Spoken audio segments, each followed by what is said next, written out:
Hi, I'm Rob, and in this Gems of War video, I'm going to take a look in the Soulforge, tell you what I think is good and bad in there. I'm going to show you a really cool wild event team, and a Underspire team too. But first of all, let's pop into the shop, take a look at the weekly event. Troop is Seaborn Knight. Let's have a look then. Deals magic +1 damage to an enemy, boosted by blue gems. If the enemy is from Merlantis, deal double damage. Gains bonus blue mana from blue gem matches. Reduce damage from scars by 25%. Allied Knights gain 2 life. The bonus blue's quite nice for a low level troop. Bonus damage if they're from Merlantis is okay. It's nothing special, but that's an okay amount of damage for something like this. But it's still only barely just slightly a little bit barely above average. So, and 13 mana cost is quite high for that. 5 out of 10, just gonna push it out of my normal 4 out of 10, but nothing special. But as ever, make sure you get enough of these if you can afford the glory to get them to a mythic level. Always best to have another troop on mythic level if you can. Anyway, I just spent £600 on a limo rental, but forgot to hire the driver. All that money and nothing to show for it. Do you see? Alright, with that, let's pop into the Soulforge and see what's going on in there. Right, let's start with the weapons. As ever, I'm not going to go over all the ones that are here all the time. They're in my Soulforge extra video, and there'll be a link to that in the description below. But first up, we have the edged blade, which is sort of handy for a sword, isn't it? You know, a sword without an edge. Be a bit like, what would that be? A bat? Anyway, deals magic-based damage to an enemy, boosted by Sword's Edge allies. Then create a mix of 6 blue and yellow gems for each Sword's Edge ally. So, as ever with these kind of things, make sure you got at least 1 or 2 troops in your team from Sword's Edge that use blue and yellow. Otherwise, you're making all that mana for nothing, because it uses green and brown. So, yeah. Okay, in those situations, can be very good mana generator. Cane Sword. Similar. Damage to an enemy boosted by knight allies, then create a mix of 6 blue and red this time. Gems for each knight ally. Again, this one uses different colours for what it generates. Generates purple and brown, makes blue and red. So same as before, make sure you got a couple of troops at least in your team that use blue and or red. Shield of the Edge. Remove all blue gems. That's with no effect to get taken away, just as if they didn't exist. Then deal magic-based damage to the enemy boosted by the gems removed. If the enemy is from Sword's Edge, or if the battle is in Sword's Edge, deal double damage. So kind of the anti-Sword's Edge weapon, in a way, taking away the colour they like the most. Alf's Wolves. Deal magic-based true damage to an enemy. If they are undead, eliminate all their armour. It's pretty cool. Some people may look at that and think that's a little bit of a waste of that second part of the spell if this is doing true damage and you're in a true damage team. But not necessarily so. The fact that it eliminates all the armour, the second part of the spell, is actually pretty useful, because then skull hits, you're going to come down and effectively do true damage as well. If you do true damage without taking away armour and you get skull hits, you're not eating into their life still until the armour is gone. So it's actually a pretty nifty like that. Alright, Duskbringer. Important weapon. I'm going to mention this now. You'll see why in a second. Deal magic-based damage to all enemies, boosted by purple allies and enemies.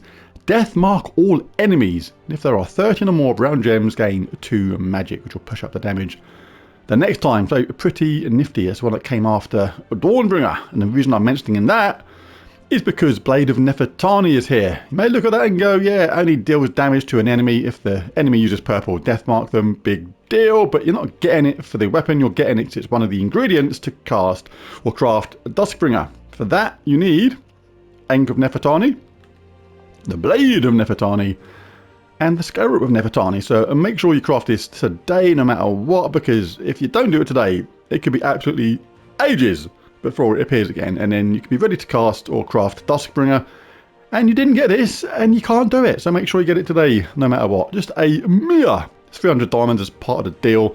Yeah, make sure you get Blade of Nefertari. Say it every single week. and I'm not going to miss it out today. If you've got the resources, just craft Wonder of Stars. It's absolutely amazing. That's gonna like steal like your last few celestial trait stones, then hold on. You know, I'd still craft this today, no matter what, because Wonder Stars will still be here next week. This won't. So if it's going to take your last few celestials or your last diamonds or something, then don't craft. Why can't I say craft today? Wand of Stars. Yeah, make sure you get Blade of Nefertari no matter what, because that will be gone. That will be here forever. It is awesome though. Create 6 elemental stars, bless all allies, or create 7 umbral stars and curse all enemies. 2 awesome options. Both can generate absolutely stacks of mana. Both can go wrong as well and give the enemy mana instead, but it's usually worth the gamble if cast in the correct way, depending upon what colours are on the screen. And the bless is like a super cleanse. You get a cleanse with the benefits of making your team impervious, which is amazing. And curse is also awesome too, can make normally impervious troops normal again and removes all positive status effects. So absolutely fantastic. Wonder Stars, best weapon in the game, without a doubt. Pretty much undisputed as far as I'm concerned.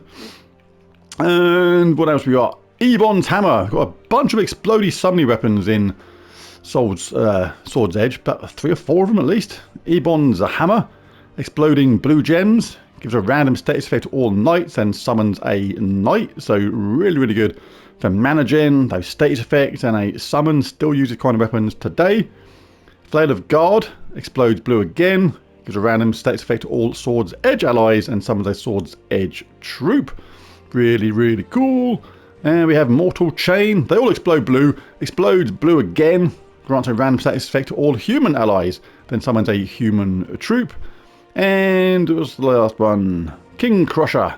Explodes blue again. Gives a random status effect to all Sword's Edge allies and summons a Sword's Edge troop. So lots of choices there on the explodey summoning weapons, which is good because they're very, very nice weapons indeed. Right, so what else we got? Oh, the Doomed Corsair. Deal magic-based damage to the first 2 enemies, +2 per temporary level boost, then create 2 blue gems for each blue ally and enemy. If the enemy has a Doom, gain a random status effect. So quite a lot of good weapons in here today. You've got that essential Duskbringer ingredient to craft, the Wonder Stars if you haven't got it yet. This is pretty awesome as well. In PvP against an all blue team, when you're forced to use all blue as well, this just generates mana for fun, will loop on itself providing you're not frozen, and just keep on just ripping through the enemy until they are dead. Really, really cool. Do like the Doomed Corsair. What we got else? Frostbound. Create a mix of 16 ghost gems and freeze gems, and then explode a gem. Specialist, nothing too fantastic. And all these ones are related to the new dragons. Alright, so let's pop over to the troops then and see what's going on in there. Have a little check through all of these if you're a new player. You're looking for anybody that's like going to start empowered. That starts with full mana. Things like that. Any goblins are handy. Anybody that you know to be a decent troop. So have a little look through them, especially if you're a new player. Alright, let's start at the bottom and work our way up. I'm going to look at the mythics first. Again, all the troops that are here all the time are in my Soulforge extra video, so no need to go over these all the time. I may do a redo of that video soon, because there's quite a lot of troops that have appeared and weapons since I made that video, so I may do a redo of that video soon. But let's have a quick sip of my tea first. Wunderbar. Right, so dragon on rotation is a Mythialus, a gem dragon, dealing damage to all enemies boosted by purple gems, and does that extra tomfoolery at the same time. Say it every time, but if this is the only gem dragon you need in this case on your path to crafting Stellarix, then make sure you do it, because you got a 2, you know, it's like a 5 to 1 chance you're going to get a duplicate. And personally, I'd rather spend the extra Dragonite to get a guaranteed result rather than possibly more frustration getting even more duplicates. But up to you. It's up to you on that one. It's like, but I know what I would rather do. Let's take a look at the mythics. Oh, we've got a nice strong one straight away. Morthani's Darkness, very good indeed. Deals magic-based damage, stealing life from 4 random enemies, and summons Morthani's Will. So stealing life, effectively true damage, but taking it from them and giving it to yourself as well is really good, and has a summon. Very, very handy indeed. And for that level of spell, that's a relatively low mana cost, 22, pretty good. Undying as well. Immune to poison, disease, lycanthropy and death mark is good. Necromancy is handy if you're still collecting souls, and Death Visage works pretty well in certain teams. Creates an Uber Doomskull when my turn begins, but can actually surprise you in your team at the same time and get you a skull wallop around the head, so do be wary of that. But yeah, she's really, really good. As is the Onyx Giant, another good one. Dealing magic-based scatter damage, then converting 8 gems of a chosen colour to Uber Doomskulls. The cool thing about that spell is it's converting any colour to Uber Doomskulls. And if there's 8 or less of a certain colour, which are going to make a 4 match on skulls, then basically you can cast that knowing that you will get that conversion to Uber Doomskulls, because there's only 8 gems on the board. It's going to convert them 8, if you know what I mean. If it's a lot more than that, say there's 13 or 14 of a certain colour, you're rolling the dice, you're just taking a gamble that's going to convert the ones you want into the skulls to make a 4 match and plenty of damage. But if there's 8 or less and they align in a 4 match with skulls, you're going to get an extra turn providing you're not frozen, and do a heck of a lot of damage at the same time, as well as get mana gen from it as well because of the way that they explode. So really, really good, and does reduce damage from skulls by 50%. And it creates 2 Uber Doomskulls when I take skull damage. So yeah, very nifty is the Onyx Giant. Consort of Darkness kind of looks like he got lost on the way back home from the sex convention, but it is what he is. Then magic +1 chance to slay an enemy. If the enemy dies, create 12 skulls. Otherwise, eliminate 10 from all of their skills. Darkest Hunger is pretty cool. Steal 6 life from the first enemy when matching purple gems. Collect purple to charge him up, and every time you do that you steal 6 life, like true damage, but add it to your own. Reduce damage from spells by 50% is pretty good as well. As is Summon a Dark Storm at the start of battle, considering he likes purple for that Darkest Hunger and to charge himself up. Even for my level, it's barely a 50-50 chance to slay the enemy, but with a team that gives a magic boost and pushes that chance up, then it can become actually very, very dangerous indeed. But does require a bit of a specialist team to kind of work around him a little bit. And who's the last one? Oh, the Lord of Slaughter is the last one.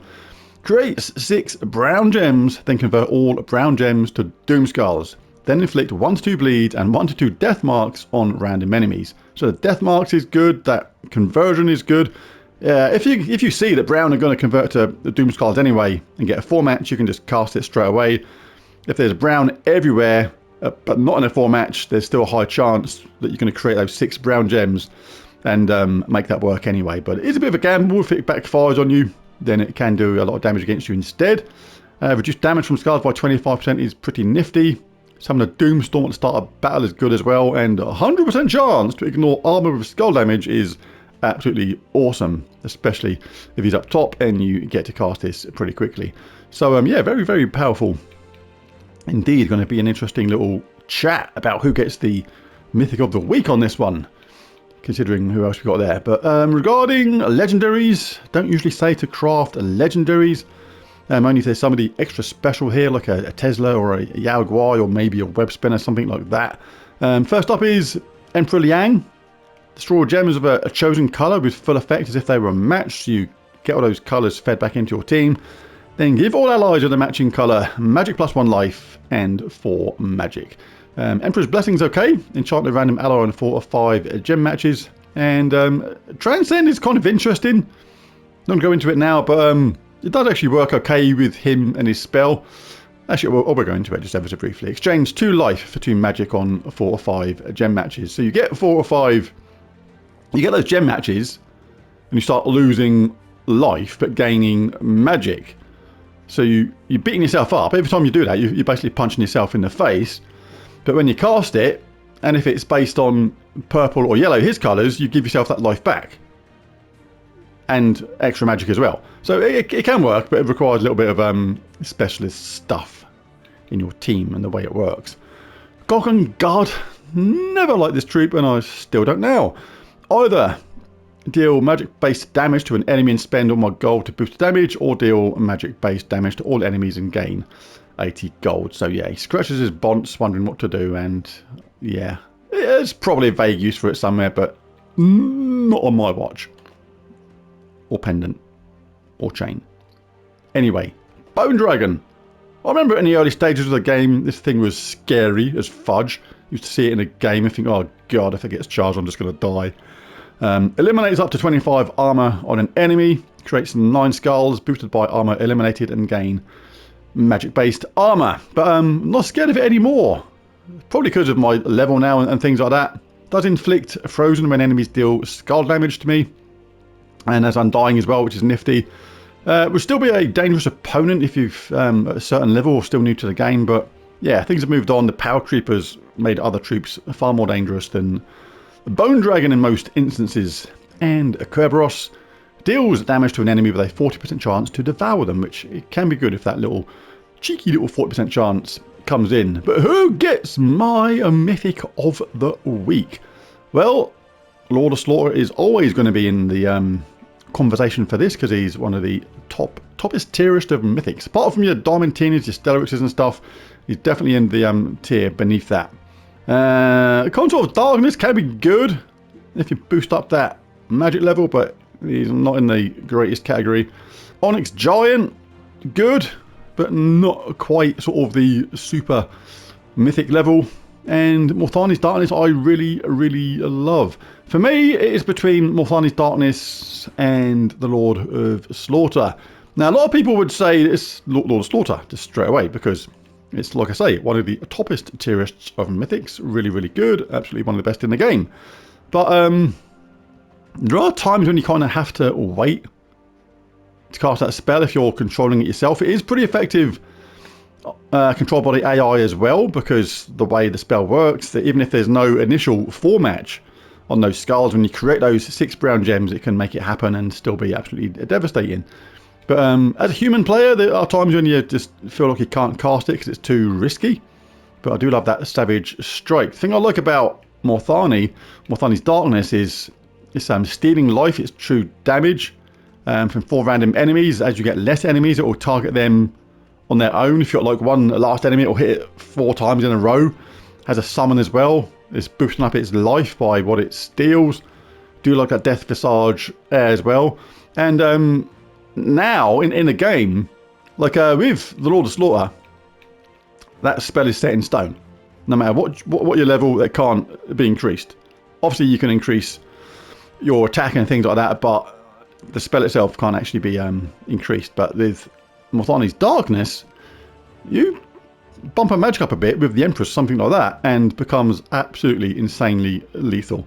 So much against some people's expectancy, maybe. Like the way I see these things, I think, okay, Morthani's Darkness or the Lord of Slaughter are about to be taken out of the game. This is mainly a playstyle thing, I think. There's loads of people that would just say the Lord of Slaughter is the Mythic of the Week here, and it's completely fine. If you want to craft the Lord of Slaughter, then absolutely go for it. You cannot go wrong. It's a fantastic Mythic, one of the best in the game. But it's a playstyle thing. I don't like having to wait sometimes to cast a spell, and I don't like spells to be risky if I can avoid it. So I would wait for that to be like guaranteed formatch and things like that. So for that reason, and because Morthani is so good when her magic is boosted and that still life becomes almost just lethal, I personally would choose Morthani's Darkness out of those two. If one of them is about to disappear from the game, I had to save one, I would save Morthani's Darkness. So Morthani's Darkness gets my Mythic of the Week, rather slightly, ever so slightly, a little bit maybe controversially, over the Lord of Slaughter. Now onto the World Event Team. Now, one of the main things to pay attention to on this is the medal. Here we pick up a Medal of Iron once we evolve it far enough, and that gives us a whopping 160% spell damage for all troops in the current event. Therefore, we're going to concentrate on spell damage troops for this. To get that, you're going to pop to the shop. Make sure you grab at least tier 1, 2 and 3 if you can. This helps out your guild, it gets you more points, and it shows you're a good person, which is good.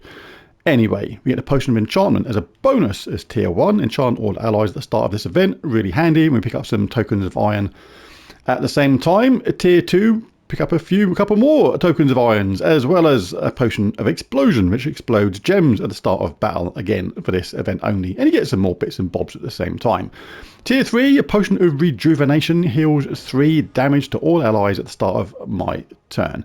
as well as more of those tokens. But buy them 3 and then go collect your rewards, because your guild may have started before you and you've got some various tokens during the reward. So collect them and you may find you've got enough to evolve your token of iron straight away, which I had. So I've actually got mine as a medal straight away. Right, now on to the scoring for this. There are 6 battles you can encounter during this event: Sea Scavenger, Mantis Shrimp, Were Shark, Nemu, Leviathan and Aquaticus. The first 5 battles are randomly chosen, but they all have an equal chance of appearing on the map. The battle against Aquaticus will only appear after you win 4 of the other battles. After defeating her, all battles reset, and you'll need to fight another 4 battles to spawn Aquaticus again. The following rewards are available for each of the different battles you may encounter: Sea Scavenger, 4 cargo; Mantis Shrimp, 5 cargo; Were Shark, 6 cargo; Nemu, 8 cargo; Leviathan, 9 cargo; and Aquaticus, 12 cargo. Each cargo is worth 1 point. The battles against Sea Scavenger, Mantis Shrimp, Were Shark, Nemu and Leviathan drop a variable number of cargo, on average about 1.18 times the base amount. As the battles against Aquaticus get harder, it will also increase the amount of cargo they give by 25%. So basically just keep on fighting the highest level opponent you can. Right, now on to the team. Really straightforward, no mythic team for this. We're going to start with Sir Quentin Hadley, the poshest name in the game. We are restricted to knights. Really good. All knight allies start with 50% mana. Converts purple gems to yellow and green to skulls, and deals magic +2 damage to 2 random enemies. So he's mainly there for that nice 50% mana start, to be honest. Like Ulf Harrigan are going to do all the heavy lifting in this team, with Wonder Stars helping out regarding mana. If you don't have Wonder of Stars yet, you can actually pop in any explodey summoning weapon, but one preferably related to the knights. So let's pop in Explode. Yeah, let's get that in there. So things like Ebon's Hammer, that'd be a good one. We had a choice of 4 of these in the Soulforge earlier. That's a good one. Exploding blue gems, status effect to the knights, summon as well. Really good. Flail of Guard, another good one. Exploding blue gems again. Again, status effect to the Sword's Edge allies and a summon. So yeah, like any explodey summoning weapon, but try and relate it to the knights if you don't have the Wonder Stars. But I'm going to go with this, with the Wonder Stars. I haven't actually done that yet, but it's actually perfect, as it turns out. That was a nice little fluke. But the class for this, you may think that knight would be a natural one to go to, and the reason is it's obviously restricted to knight, and therefore there should be benefits, but things like this aren't much cop. Gain 3 attack when an ally dies. In the talent trees, some things are obviously good. Like Leading Light is pretty nifty. Gain 10 armor if in first place, and we are. It's nice to have a barrier at the start, of course, yeah. And Razor Armor, add 20% of armor to skull damage, is good in the skull team, but we're concentrating mainly on true damage for this, so that's kind of just going to be a bonus, which doesn't really matter. So these are good, but not great for this. Banishment is very handy though, but we get a barrier at the start, but it's not as good as getting a barrier on every single brown match. We're still going to get a 50% start with mana, and we're going to get 50% reduction from skulls, should we get bashed. But as well as that, we can have things like Serendipity if we want. We can have Impact, which I will have, because I do like that. Anti-Magic Sphere is really handy. Tactician is handy too, if you're using a explodey summoning weapon and you're a newer player, so your stats aren't great, but rock solid. Rather than getting 1 barrier at the start of the game, how about a barrier every single time we get brown? And we'll be collecting brown for this. So yeah, absolutely fantastic. We can have a bonus brown mana if we like.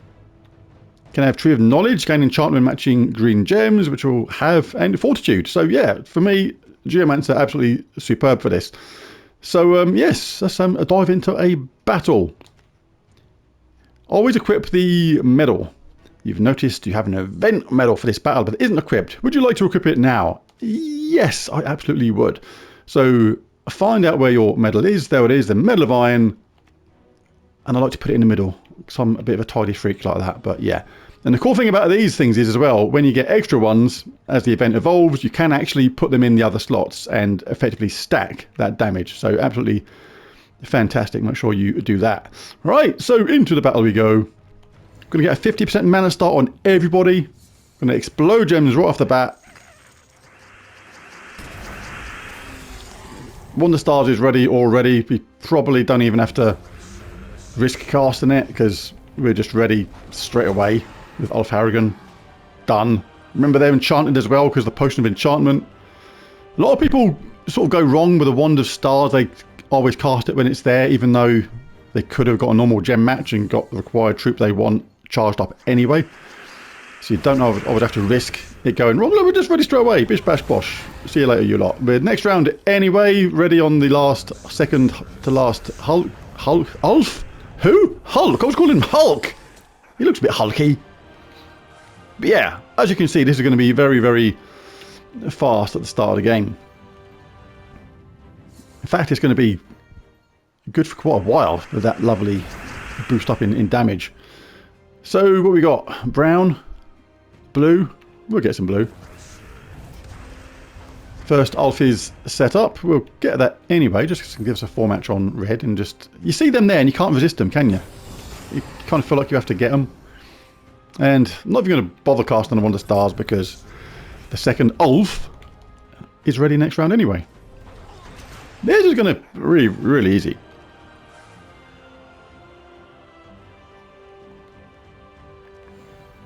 Oh, I think did I press the wrong one then? No, I didn't. Oof, I think the other ones were sea scavengers. I was just daydreaming then and just pressed the button without really thinking about it. I do that sometimes.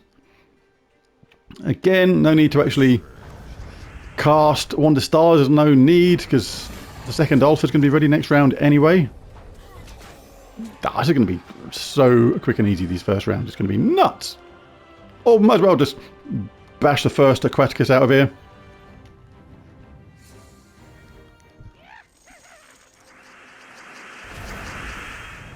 Let's get our blue again. I wasn't going to get it now, but it's only been one extra round anyway. Round after this one. And we're done. Bish, bash, or bosh. I've jumped forward a little bit, but yeah, this is going through this team like a knife through butter. Really, really easy. You get that exploded beginning on top of the 50% mana start, and with the enchantness, an absolute doddle. Just get some brown or blue for our Ulfs. You can cast the first one straight away, submerged opponents, can't dodge and just grab anything you like. Brown's good because you get the barrier, and the next Ulf is up the next round usually, and yeah, super, super straightforward. And on top of that, medal boost with all that damage absolutely obliterates the enemy. And as your guild progresses further and you get more tokens, you're going to get 2 medals eventually, which means you're going to be doing even more damage. So this is just going to steamroller through this world event. Absolute piece of cake. There's this second Ulf. The job done. You can even cast Sir Quentin Hadley should you feel like it every now and again. Why not? He's got a posh name. He deserves to get involved sometimes. But he is involved. He's involved straight away by nature of the fact he's given most of our troops a lovely 50% mana start. Brown's always good to get because you get the barrier at the same time. So let's wipe out 3 of them. Don't have to cast Wonder Stars. Just potion of enchantment. Next Ulf's up anyway. Going to be really, really easy. Right, let's just do one more. You can see how this is working. It's an absolute doddle. That funny looking shrimpy thing does not have much hope. Well, he has no hope. We got charged up absolutely straight away. That was just ridiculous. Crazy. Oh, wow, we've got an Aquaticus. May as well do it. The thing I love about troops like Ulf Harrigan is like even submerged allies can't dodge their damage, which is super, super useful. We may as well grab some of that. Oh, this is madness. It doesn't get much easier than that.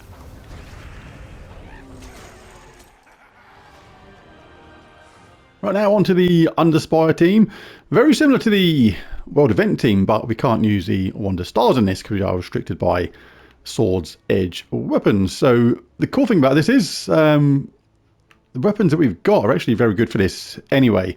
We've got the choice of those lovely explodey summoning weapons. All 4 of them are in this little group here. Look, but I would say that out of the choices available, it's Ebon's Hammer and the Flail of Guard and Mortal Chain, which are the best choices, mainly because they have shielding and rending as a part of their upgrades. In the case of Flail of Guard, and Mortal Chain, where King Crusher doesn't have that.